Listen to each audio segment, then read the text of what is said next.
Good morning, Titans. We have a ton of information for the end of the year, especially for seniors, so stay tuned. Today is Wednesday, May 7th, and you're watching Oli TV.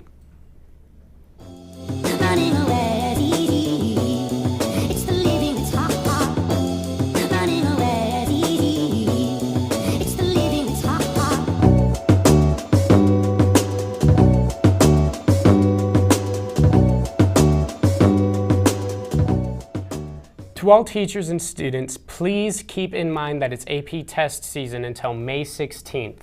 Students may be missing class for their tests, and teachers with AP classes may need extra time for grading. Please be patient with each other as we enter one of the most stressful times in the year. And remember, those preparing for the AP test, you will not be able to access your phone or other devices during the test. Make sure you know your AP classroom password, and remember that your account may be registered with a personal email. Make sure you check your email for information about your tests to ensure that everything can run as smoothly as possible. Attention seniors, many of you owe money to the cafeteria. If you owe money, you cannot walk at graduation. Pay your unpaid cafeteria money in the lunchroom office. It's to the right of the cafeteria lines. Even if you think you don't owe any money, please check. Always better to be safe than sorry. We have a couple of important items for seniors. First, graduation day is Wednesday, May 28th at 10 a.m. at the Huntsman Center. Show up at the tunnel at 9 a.m. Remember, there are only certain academic cords that you can wear with your cap and gown. You should have received a list in the mail of which you are allowed to wear. Cap and gown clearance for seniors starts next Monday, May 12th. Seniors will have to return their Chromebooks, get a stamp on your clearance cards from all of your teachers, pay all your fees and fines, and then you will get your pink cap and gown clearance card. Once you have that pink clearance card, cap and gown pickup is Wednesday, May 21st during lunch in the alumni room. Senior cotillion is on Thursday, May 15th from 6 to 9 p.m. This is for seniors only. Graduation practice is Tuesday, May 27th, right at 7:30 a.m. It's only an hour, but there will be some very important things you need to know, so seniors, show up. Our spring musical, Into the Woods, is now open. It will run until May 10th in the Black Box Theater. So come see our talented actors before it's done. Tickets are $7 for students and $10 for everyone else. There is a historian assembly on Thursday, May 22nd in the auditorium. Yearbook night is on Thursday, May 22nd from 3:30 to 5:30 in the football fields, and make sure to enter through the commons. There will be no school on Monday, May 26th for Memorial Day. Enjoy your day off and thank your veteran family members for their service. The last day of school will be May 27th with graduation on the 28th at the Huntsman Center. We can reflect on veterans and their service before Memorial Day as well. Today commemorates an important anniversary in history. Here's James with more. Today marks 80 years since the surrender of the German Third Reich on May 7, 1945. A 6-year war that had rocked the earth was finally over in Europe. As we look back on a day that brought relief to much of the world, let us also remember the roughly 78 million soldiers and civilians who lost their lives during the conflict. Remember D-Day, the Holocaust, Battle of the Bulge, Stalingrad, and many more events that left devastating consequences. Remember the lessons it teaches us. So as we live in a modern world where we have the privilege of not fighting in a world war, let us take a moment to remember the sacrifices that so many people made for peace 80 years ago. Now on to sports and entertainment with Jackson. Thanks, Talon. So the NBA playoffs have officially started. They've moved into the conference semifinals, and it's arguably been the most electrifying round of the playoffs we've seen in a few years. Not a single home team has won yet. The Thunder, the Celtics, and the Cavs, the three best teams in the league, all lost their game ones. And the Cavs went down 0-2 last night to the Pacers in an incredible game. There are a pair of game twos tonight, with the Celtics looking to tie the series at 1 apiece, and the Thunder aiming to do the same. Well, elsewhere in a galaxy far, far away, Andor Season 2 is in full swing, with the final 3 episodes coming next Tuesday. I won't spoil it, but it's been a major hit and is likely one of, if not Disney's best Star Wars project in many years. Hopefully shows like this become the norm. And last Friday, Marvel's Thunderbolts came out to surprisingly positive reviews. It's a story about loneliness and finding a purpose in life, which is a message that modern audiences seem to be really connecting with. Louis Pullman and Florence Pugh give an outstanding performance, and David Harbour steals the show with his hilarious and heartwarming acting. Wyatt Russell is really good, and Sebastian is also fantastic.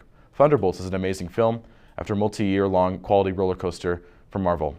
And recently, YouTube has put up age restrictions and has been banned from the school's computers. Phones have also been banned at school, but this time it's by the state. Here's AJ with some opinions from the broadcasting team. Opinion on the ban of phones and YouTube for this classroom. Oh, phones, those are two very different topics. Phones are a huge distraction in my class, and really lots of classes. Can they be used for good things? Absolutely.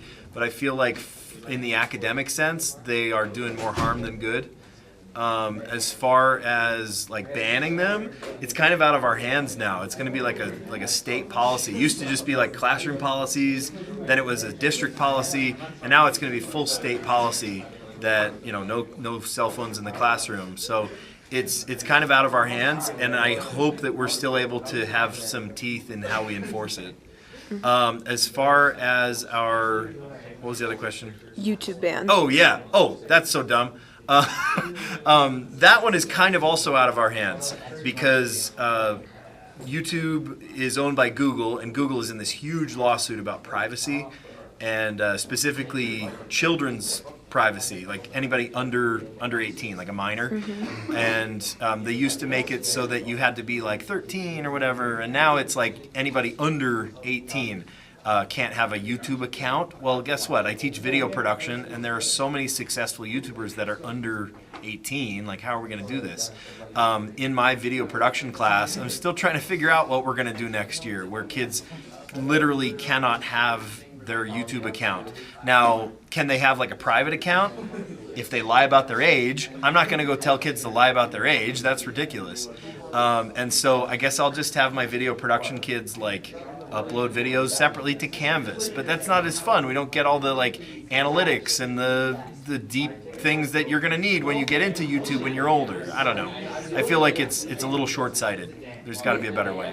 What's your opinion on the ban of phones and YouTube for this class? For the phones, I'm gonna go. I'm actually kind of for it because I don't really need it in class. I'm trying to learn. I want to get good grades so I can never come back here again. But for YouTube, that's kind of stupid because a lot of with the current planned curriculum that a lot of teachers have, we've had to have to watch YouTube videos to get some information. Like if there's a sub here, and the teacher's like, "Hey, you guys need to watch this YouTube video while I'm gone." We can't do that anymore. So I just don't think that's really great. Yeah. What's your opinion on this? I think for the phone policy, it really screws over a few classes, but the phone policy for banning, I guess it makes some form of sense, but really in the light of it, it kind of does go over a couple classes, specifically this one, because if you need to just quickly pull out your phone and just get something done right then and there, you don't always have a camera just on you. And then for the YouTube, if it was talking about any other class but this one, it really doesn't matter because there's different ways. But for this class specifically, yeah, the banning of YouTube is a bit crazy because that's where we get most of our videos for reports and all that. Yeah. All right, Talon, what's your opinion? I think banning phones could be a great decision, mainly due to the fact that you could get distracted on it, but for for certain classes, I feel like you kind of need it for video production. You kind of need it because in case you don't know how to operate a camera. Yeah. Also, for making reports for TV broadcasting, it's very easy to point and shoot.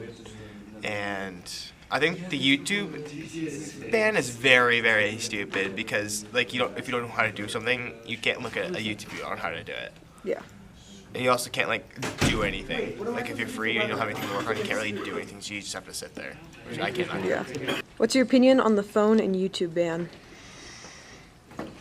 I think the YouTube ban is a little dumb because people say that no one uses it in a classroom setting except for to goof off, but teachers use it to show educational videos all the time. Students use it to watch said educational videos all the time. Sometimes it's part of an assignment.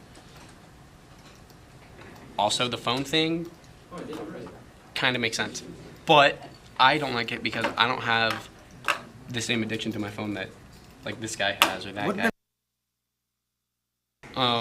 Because it's Dude, usually on a daily basis, I tell all the teachers I don't have my phone, and I keep it in my pocket because I can do that. I don't want to have to put my phone up. I don't have to because it can stay in my pocket and I won't touch it.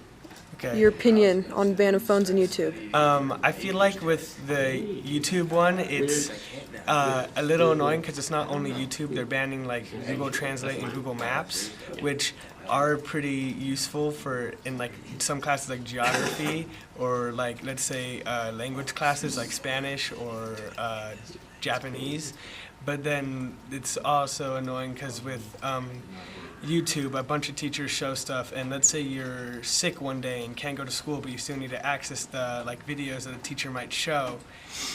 You can't open it because if you're on your the school Google account, you just can't open YouTube at all.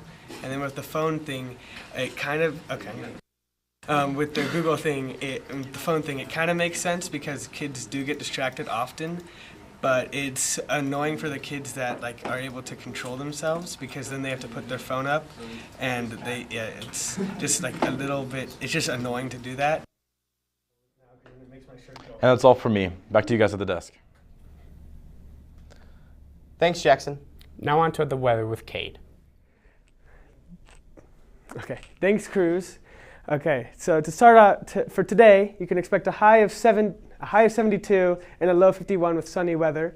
On Thursday, you can expect expected to get warmer with a high of 79 and a low of 55 with also sunny weather. And on Friday, you can expect the sunny weather to continue with a high of 84 and a low of 56. On Saturday, you can expect it to be partly cloudy, but still warming up with a high of 87 and a low of 65. On Sunday, it's still partly cloudy and it cools down a little bit with a high of 83 and a low of 60. On Monday, Utah weather strikes again with a high of 68 and a low of 50. And on Tuesday, it gets even colder with a high of 65 and a low of 42. Now back to the desk with Talon and Cruz. Thanks, Cade. And thank you for watching. Subscribe to Oli TV and follow our Instagram for all updates around Olympus and beyond. Have a whopping Wednesday, Titans.